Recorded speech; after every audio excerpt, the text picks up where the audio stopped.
വനംവകുപ്പിൽ വയനാട് ജില്ലയിലെ ചെമ്പ്രമലയിൽ വിനോദസഞ്ചാരത്തിനായി തുറന്നുകൊടുത്ത് സഞ്ചാരികളെ അവിടത്തേക്കുള്ള പ്രവേശനം ആരംഭിച്ചു.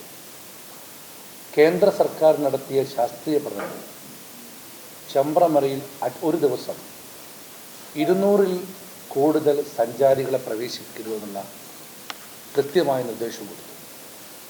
എന്നാൽ വനംവകുപ്പ് ഇതിനായി മാനുവലായി ടിക്കറ്റ് അടിച്ചു. ടിക്കറ്റുകൾ വിറ്റു. ഇതിൽ വ്യാപകമായ ക്രമക്കേടുകളും ലക്ഷക്കണക്കിനുള്ള തട്ടിപ്പുണ്ട് എന്ന് പറഞ്ഞു അന്നത്തെ വയനാട് MP ആയ രാഹുൽ ഗാന്ധിക്ക് പരാതി ലഭിച്ചു. ആ പരാതി ബഹുമാനപ്പെട്ട രാഹുൽ ഗാന്ധി വയനാട് ജില്ലാ കളക്ടർക്ക് ഫോർവേഡ് ചെയ്തു. അതിനുശേഷം അതിൽ അന്വേഷണം ആരംഭിച്ചു. അന്വേഷണത്തിൽ തന്നെ ഉദ്യോഗസ്ഥർ കുറ്റക്കാരാണെന്ന് കണ്ടെത്തി. അതിനുശേഷം ഫൈനാൻസ് ഇൻവെസ്റ്റിഗേഷൻസ് സ്ക്വാഡിൻ്റെ റിപ്പോർട്ട് സഹിതം കോഴിക്കോട് ജില്ലയിലെ DC general secretary Shajir Arafat police വിജിലൻസിനും വനം വകുപ്പ് വിജിലൻസിനും പരാതി കൊടുക്കുകയും അന്വേഷണം നടത്തി DFOമാരും റേഞ്ചർമാരും ഉൾപ്പെട്ട 17 ഉദ്യോഗസ്ഥന്മാരെ മേജർ പണിഷ്മെൻറ്റ് നൽകണമെന്നും അന്വേഷണ ഉദ്യോഗസ്ഥൻ ശുപാർശ ചെയ്തു. നടന്നിരിക്കുന്നത് ഗുരുതരമായ കുറ്റമാണെന്നും അതിന് ഉത്തരവാദികളായ ഉദ്യോഗസ്ഥർക്കെതിരെ മേജർ പണിഷ്മെൻറ്റ് വേണം എന്നായിരുന്നു അവരുടെ കണ്ടെത്തലും അവരുടെ ശുപാർശയും.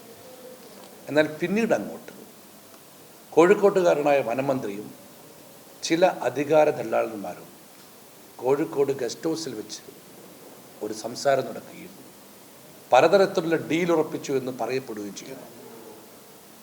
ദല്ലാളന്മാരുമായി വനവകുപ്പ് സംസാരിച്ചതുവരെ ഞങ്ങൾക്ക് നേരത്തെ ലഭിച്ചിരുന്നു. ഡീൽ ഉറപ്പിച്ചു എന്നും പറഞ്ഞിരുന്നു. പക്ഷെ അത് ശരിയല്ലോ ആണോ എന്ന സംശയം കൊണ്ടാണ് ഞങ്ങളന്നത് ആരോപണമായി ഉന്നയിക്കുന്നത്. എന്നാൽ ഇപ്പോൾ നമ്മൾ കാണുന്നത് അതിലേറ്റവും കുറ്റക്കാരി എന്ന് കണ്ടെത്തിയ DFOയെ ശ്രീമതി സജിന എന്ന DSPയെ ഫോറസ്റ്റ് വിജിലൻസിൻ്റെ കണ്ണൂർ ശാഖയിൽ നിയമിച്ചു. ഒന്ന്. രണ്ടാമത് മേജർ പണിഷ്മെൻറ്റ് എന്ന് പറഞ്ഞാൽ നമ്മൾ മനസ്സിലാക്കിയത് റിമൂവൽ ഫ്രം ദി സർവീസാണ്. ആ മേജർ പണിഷ്മെൻറ്റ് മാറ്റി അവരെ വാണിംഗ് ചെയ്യാനുള്ള തീരുമാനവും ഉണ്ടായി. ഇതിൽ വനം വകുപ്പ് മന്ത്രിയും അധികാര ദല്ലാളന്മാരും നടത്തിയ ഡീലിൻ്റെ അടിസ്ഥാനത്തിലാണെന്ന് കോൺഗ്രസ് അതിശക്തമായി ആരോപിക്കുന്നു. അതുകൊണ്ട് മന്ത്രിക്കെതിരെ ഈ വിഷയത്തിൽ ലോകായുക്തയിൽ കോൺഗ്രസ് പരാതി നൽകും. ഇത് സ്വന്തം വകുപ്പിലെ വിജിലൻസ് തന്നെ കുറ്റക്കാരനെന്ന് കണ്ടെത്തുകയും അവർക്ക് മേജർ പണിഷ്മെൻറ്റ് കൊടുക്കണം എന്ന് പറഞ്ഞു കിട്ടിയ റിപ്പോർട്ട് പാടെ തള്ളിക്കൊണ്ട് ഏത് നിയമോപദേശത്തിൻ്റെ അടിസ്ഥാനത്തിലാണ് ഇവരെ വാൺ ചെയ്യുവാനും ഒരാളെ വിജിലൻസിൻ്റെ തലപ്പ് തൂക്കാനും ഈ വകുപ്പ് തയ്യാറായത്. അതായത് ഫോറസ്റ്റ് വകുപ്പിലെ വിജിലൻസിലേക്ക് ഒരു DFOനൊക്കെ നിയമിക്കണമെന്നുണ്ടെങ്കിൽ മന്ത്രി അറിയാതെ നടക്കില്ല. അന്നേ ഞങ്ങൾക്ക് വിവരം ലഭിച്ചിരുന്നു.